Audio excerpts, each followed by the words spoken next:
Number 12, we're looking for a principle to justify the reasoning. So let's read the argument and figure out the missing principle, the missing assumption that is going to prove the conclusion here. So it says, some of the rare pygmy bears should be moved from the native island to the neighboring island.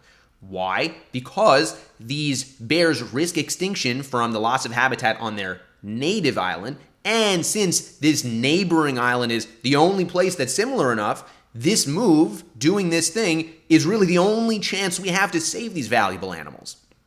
So what's the conclusion? What's the bottom line that this person is arguing? It's the first sentence. The first sentence is this person's argument, what we should do. This is the conclusion, right? The conclusion is the first sentence, which is that, what should we do? We should move these bears from their native island to the neighboring island. Why should we do that? Well, if we sum up the whole rest of the paragraph, the support brought for that conclusion, why should we do that? It's because that's the only viable chance we have to save these animals, right?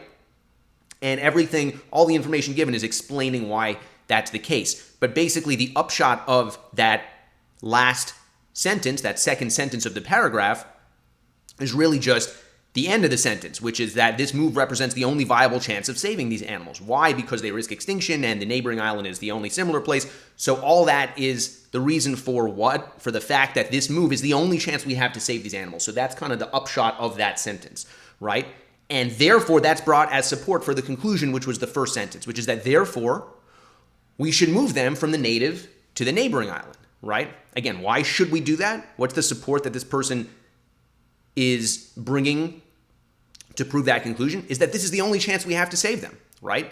So the principle is very simple, right? With any argument, we're always assuming, the principle that we're always assuming in any argument is if support, then conclusion, right? If I bring a support for a conclusion, I'm assuming that that support proves that conclusion, right? And assuming that the support proves the conclusion because I know the support is true. And if I assume that that proves the conclusion, well, then therefore the conclusion is true also. So that's what we're looking for on any principle supporting assumption, sufficient assumption question, right? There's a lot of questions you'll see like this that are maybe the question's going to be worded in different ways, but essentially you're being asked to find a sufficient assumption here. So we need to assume if support, then conclusion. If you have only one thing you can do to save an animal, then you should do it. Very simple, right? Let's just look for an answer that proves that we should do this thing. Why should we do it? Because it's the only chance we have to save them, right? The assumption in this argument is if support, then conclusion. If you have one chance to save a species, then you should do that thing. So let's look for that. A is not going to help us out because A says that some species are more deserving of being protected than other species, but that doesn't tell us what we should do with these pygmy bears, right? We're trying to prove the conclusion that we should step in and do something and move these pygmy bears around. A says some species are more deserving of being protected than others. I don't know how that translates to our argument because I don't know if the pygmy bears are the ones that are more deserving of being protected or less deserving of being protected. So therefore, it's not going to help us prove our conclusion. B is one of the trick answers on this question, and it's a trick answer that you're going to see on many assumption questions because B makes a sufficient necessary logic flaw. B says that rare animals should never be moved from one habitat to another unless the habitats are similar to each other, right? So B says that if you want to move them from one habitat to another, the only possible justification you can have to do that is maybe if the habitats are similar, then maybe you should do it, right? So one of the items brought as support in the conclusion, part of the support in the argument was that the habitats are similar, right? And since the habitats were similar, the argument said that, that's our only chance of saving them, so therefore we should move them, right? Why? Because, at least in part, because the habitats are similar. B says that you should never move animals unless the habitats are similar. Now, unless means if not. So B is another way of saying that if the habitats are not similar, then you should definitely not move them, right? B is saying it's a necessary condition. If you want to move animals, the habitats better be similar. Now, that doesn't mean if the habitats are similar, you should move them. That's what we want it to mean. That would make it the right answer because we're trying to prove that we should move these pygmy bears because the habitats are similar and therefore it's our chance of saving them. B says you should never do it unless the habitats are similar, which is another way of saying that if the habitats are not similar, then you should definitely not do it, right? It's a necessary condition for moving it, according to B. That's not going to help us, right? Giving us a necessary condition for the conclusion is not going to help us prove the conclusion. What proves a conclusion is a sufficient condition, right? Something that says if the support is true, then the conclusion is true. B is essentially saying if the support were not true, then the conclusion would definitely not be true. That's not going to help us prove that if the support is true, the conclusion is true, right? As hopefully you know, if X then Y is not the same thing as saying if not X then not Y, right? If it's raining, then it's cloudy. That's a true statement. If it's not raining, then it's not cloudy.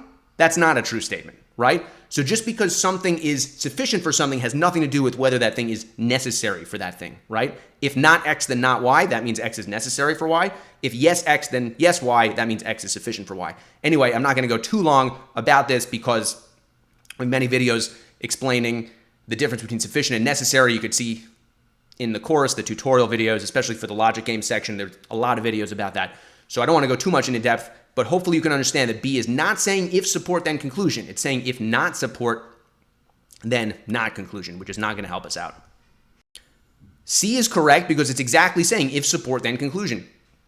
If a species is in danger of extinction and there's something that we can do to save it, right, then whatever that thing is, whatever is most likely to prevent the extinction that we can do should be undertaken, right? It's basically saying if support, then conclusion. If you have something you can do that could potentially be most likely to prevent the extinction, then we should do it, right? C is saying that. Not exactly in the same words that we predicted, but it's exactly saying that. That if there's whatever the thing is that's most likely to prevent the extinction, if the species is endangered, should be done, right? So that's another way of saying if there's something that's our only viable chance, which we know from the paragraph, this moving of the pygmy bears is the only viable chance of saving the pygmy bears, right? So in other words, it's the most likely thing to prevent the extinction, right? And the argument is saying that therefore we should do it. And C supports that. C says, yeah, whatever is most likely to prevent the extinction of an endangered species should be done. So therefore C directly proves the conclusion and is the right answer. D is not going to help us out here. D is kind of like A because it's comparing some species to other species. It's saying that some species are more worthy of protection than others, right? And D says, right, the rarer that a species is, the more should be done to protect that species. That doesn't tell us anything about the pygmy bears because I don't know where the pygmy bears fall into that equation. It does say in the paragraph that they're rare, but I don't know if they're the number one rarest species on the planet or the number 248 rarest species on the planet, in which case maybe not much should be done for them because maybe we should save our effort for the other 247 species that are more rare than them. Do you see what I'm saying? So we can't infer anything from making a relative argument like this, that the rarer a species is, the more should be done to protect that species, because I don't know where pygmy bears fall into the spectrum of rarity. And so therefore, D is not going to prove the conclusion that we should do something for the pygmy bears, right? Maybe if we knew that pygmy bears were the rarest species on the planet, then D would be a little more relevant, but we don't know that. We just know that they're rare, right? And D just says the rarer that the species is, the more that should be done, right? So that's a little too vague anyway to prove this specific conclusion, which is that we should do this specific thing, right? So D is not going to help us here. E is not going to go far enough to prove the conclusion because E says if an animal's habitat is in danger of being lost, then you're allowed, it's permissible to try to find a new habitat for the animal. It doesn't say you should do it. It just says you're allowed to do it. The argument isn't saying you're allowed to do it. The argument is saying we must do this thing, right? So E is just saying, well, you're allowed to do it. But it doesn't seem to say that you have to do it or you don't have to do it. It seems to just say, yeah, you're allowed to do it if you want. That doesn't go far enough because we're trying to prove the conclusion, which is that we must take action. We should do this thing. E makes no judgment. It makes no assumption that's going to help us get to that point, so it's not right.